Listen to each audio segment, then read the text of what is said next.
Halo teman-teman semua, balik lagi di Wijaya Vlog.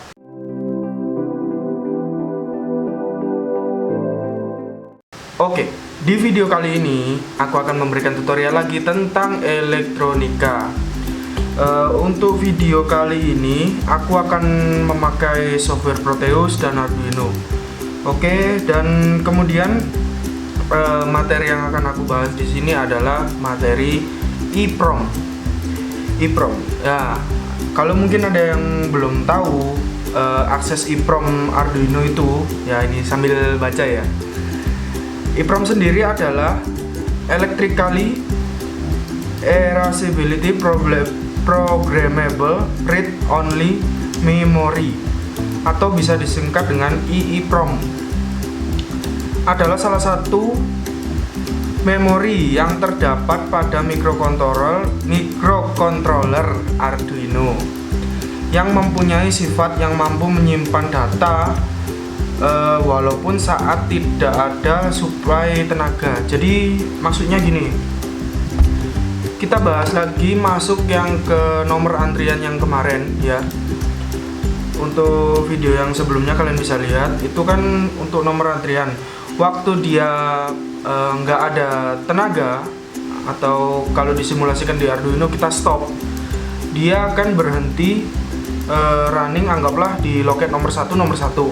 Itu saat dia mati, secara otomatis dia akan ngereset kembali ke 0. Nah, di sini fungsi EEPROM adalah saat nanti runningnya itu di stop dan kemudian di run lagi, dia akan tetap pada nomor antrian tersebut. Jadi seperti gini, misal nomor antrian loket 1, antrian nomor 1, kemudian tiba-tiba ada gangguan listrik, kemudian listriknya padam. Nah, di sini setelah listrik bisa menyala lagi, secara otomatis pada display akan menampilkan tetap loket 1, nomor antrian 1. Nah, gimana sih caranya? Langsung aja kita lihat ke bagian program dan juga rangkaiannya di Proteus. Nah, ini dia adalah bentuk programnya ya, teman-teman. Kalian bisa lihat di sini.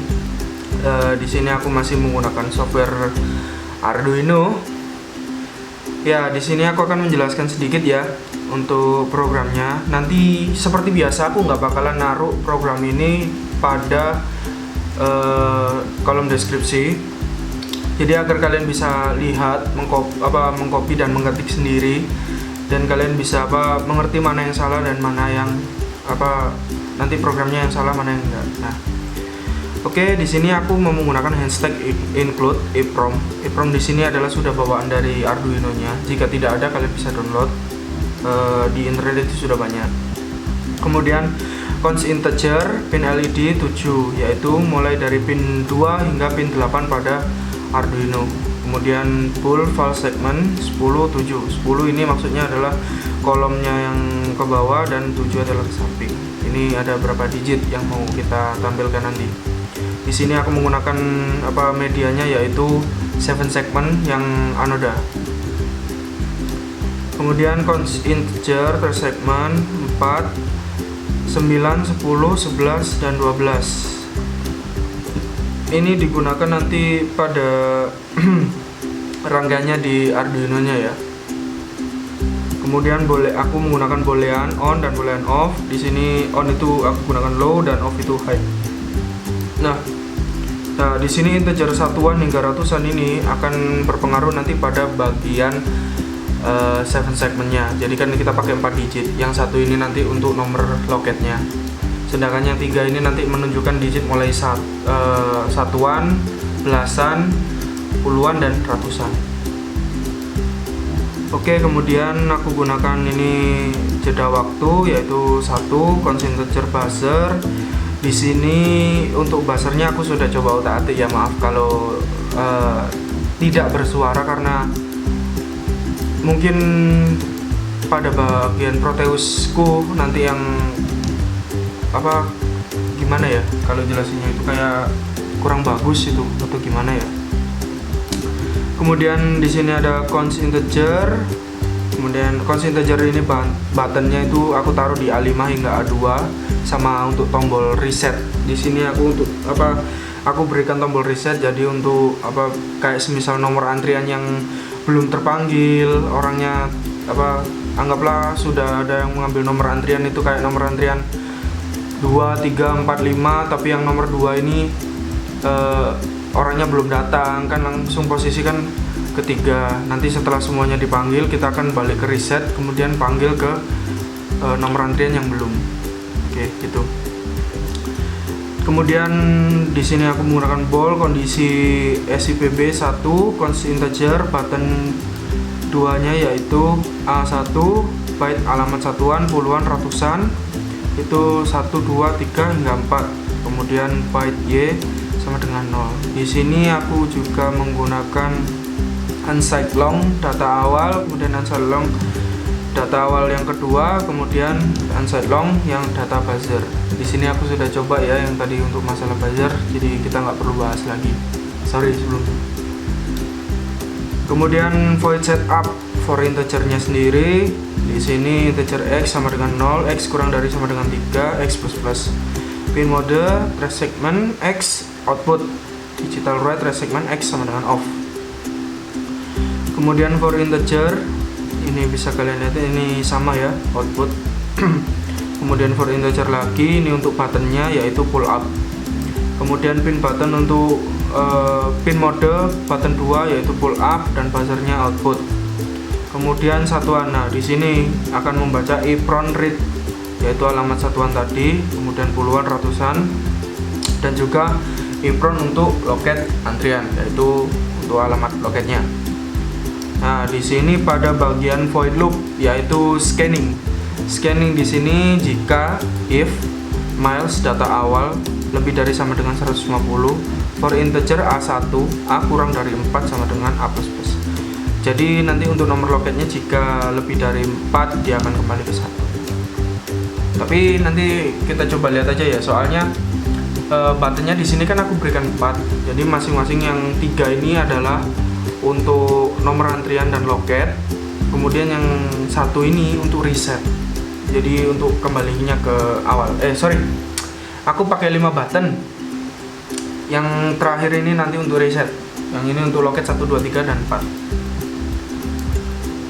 Oke, lanjut. Ini untuk digital write-nya button 2 miles ini sama ya. Kemudian void ambil nilai trace segment. Bisa kalian lihat di sini. Kemudian void scanning if miles. Ini aku tidak mengambil dari materi yang dari kampus ya, yang aku tidak ngambil dari materi yang di kampus ya. Aku cari referensi lain juga biar apa bisalah belajar sendiri. Oke, kemudian switch case yaitu case 0 hingga case 4 yaitu menunjukkan loket antrian, satuan, puluhan, dan ratusan. Nah ini untuk void penjumlahannya seperti biasa ya, void penjumlahan seperti pada segmen-segmen yang sebelumnya yang menggunakan button atau yang tanpa menggunakan button. Di sini sudah pernah aku jelaskan di video-video sebelumnya, kalian bisa lihat, kalian bisa tonton lagi. Kemudian ini void simpan EEPROM. Nah di sini ini EEPROM di sendiri itu difungsikan tadi untuk menyimpan saat ada padamnya listrik atau padamnya sumber tenaga yang untuk menghidupi display pada antrian ini. Kemudian void bunyi di sini digunakan untuk buzzernya ya, mudah. If miles buzzer data lebih dari 300, lebih dari sama dengan 300 digital write buzzer akan low, kemudian else write buzzer akan high. Oke, mungkin cukup programnya ya untuk kali ini. Aku akan langsung lanjut ke bagian bentuk Proteusnya. Nah, di sini adalah bentuk Proteusnya. Ya, bentuk Proteusnya sendiri di sini aku menggunakan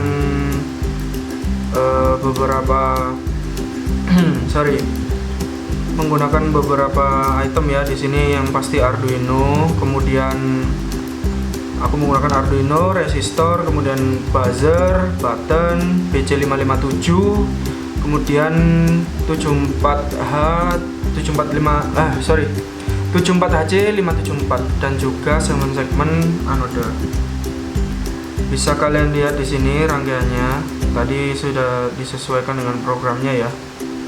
Nah, di sini kita lihat dulu pinnya yang mengarah ke 7 segmennya.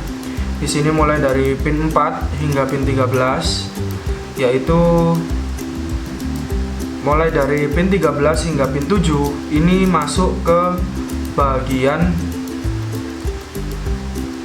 HC 74 HC574. Nah, di sini dia akan masuk, kemudian akan nanti digunakan untuk memproses datanya. Kemudian akan dilanjutkan pada bagian 7 segmen untuk menampilkan display. Nah, di sini bisa kalian lihat untuk menampilkan displaynya. Lalu kemudian di sini pada bagian push button aku taruh pada ini dia pin 0 hingga pin 4 pada Arduino, kemudian pin 0 hingga pin 3 nya aku gunakan pada untuk loket, jadi push buttonnya untuk loket. Kemudian pin 4 nya aku gunakan untuk pin data reset. Lalu untuk pin 5 nya ini aku buat rangkaian Arduino nya ya. Tadi udah aku coba otak-atik tapi masih belum bunyi, aku masih nggak tahu kenapa juga ya. Nah, untuk di sini CLK OE nya dan portnya juga sama. Di sini adalah 5 dan 4 pada Arduino nya. Lalu untuk buttonnya ini biasa ya, aku berikan default agar tidak terlalu banyak kabel. Di sini sudah sampai ke bagian yang pin data reset. Oke. Ini totalnya tadi ya, ada 5 mulai loket 1 hingga loket 4. Oke, kemudian sebentar. Nah, ini. Kemudian kita coba run, kita klik 2 kali. Nah, seperti biasa program file ini kalian klik, kalian cari yang .hex untuk mengkonvertnya. Di sini ini gabungan, klik open, kalau klik OK. Kemudian kita run. Nah, seperti ini, standby-nya adalah 0000 dan juga loketnya 0. Lalu kita klik pada loket 1. Nah, antrian nomor 1, loket nomor 1. Kemudian kita klik lagi. Delay. Kita klik lagi. Nah, ini langsung menunjukkan loket 1, antrian nomor 2. Kemudian kita klik loket yang 4, kita random ya.